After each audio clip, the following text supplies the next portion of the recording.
Congressman Bob Good here with your weekly good news from Washington when we're in session here in D.C. Wanted just to update you on a few things we're particularly working on legislatively. And just yesterday, on the day that Title 42 was lifted, which is going to cause an even greater mass of illegals flooding into our country, we Republicans responded in the House by passing the strongest border security bill in the history of the country. This bill will go a long way to codifying the Trump policies that were working to put them into law so a future president couldn't rescind those. Things like completing the border wall, hiring more agents, increasing their compensation, investing in new technology,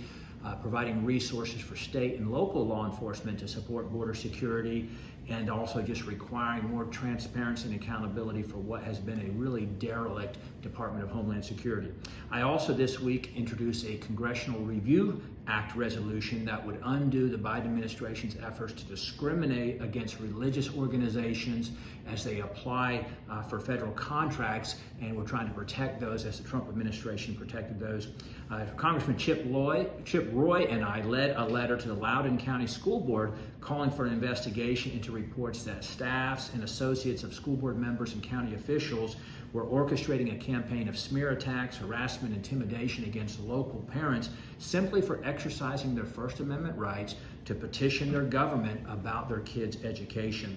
I also was able to have a vote in our committee, our Education Workforce Committee, on my other Congressional Review Act to undo Biden's unconstitutional student loan transfer scheme. Hopefully we'll get a floor vote on that before the end of May to put an end to his efforts to cost $500 billion to make those who didn't borrow for student loans pay for other people's student loans. Finally, it's been 2 weeks now, a little over 2 weeks, since the House did our job and negotiated a responsible plan to increase the debt ceiling in return for trillions of dollars in spending cuts that would put us on a path to fiscal responsibility. And I'm calling on the Senate to pass this bill and the President to sign it, because the House has done its job in the interest of the American people. So thank you for the privilege of representing you in Washington,